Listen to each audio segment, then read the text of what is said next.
hello साथी हो हाम्रो दाइको घर कान्छा दाइको घर राम्जा कान्छा दाइको घर यो कान्छा दाइको घर हो यहाँ ठुला भाइले घर बनाएर रहेछ ऊ ठुला भाइले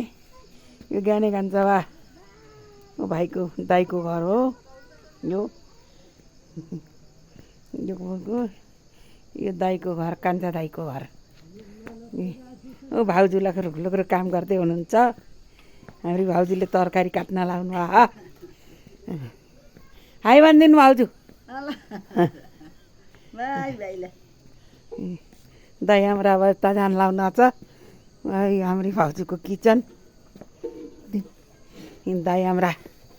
अब गाई दुहुन जान लाउनु छ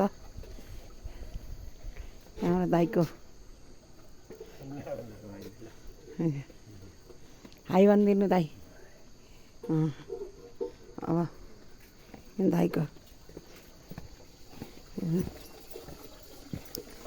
ए हामी कान्छी बुहारी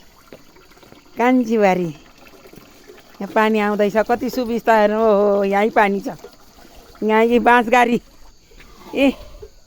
हामी टोइलेट जाने बाँसगारी हो यो कान्छा भएको घर सुरको यस्तो भन्छ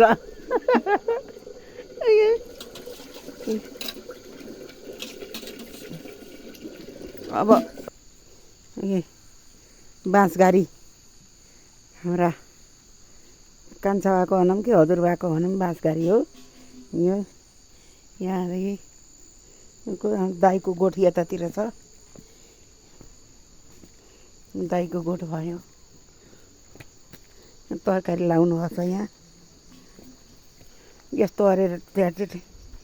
उसले छाएर यसरी तरकारी लाउनु पर्दो रहेछ यहाँ अहिले राम्जा तरकारी ए हामी पानी ल्याउन जाने हाम्रो यताबाट हाम्रो घरबाट झर्ने यसरी पानी ल्याउने खाम ए यहाँबाट तल झर्ने मल कहाँ ए पानी पऱ्यो अहिले त बेसगरी यो मल कहाँ भयो अहिले त कोलसोल केही पनि छैन खोलाले भन्थ्यौँ मल कहाँ भन्थ्यौँ छोट डाँडा मलका वहाँ के अरे यो गुरुङ गाम भन्थ्यौँ के अरे अहिले दमाई गाम मलका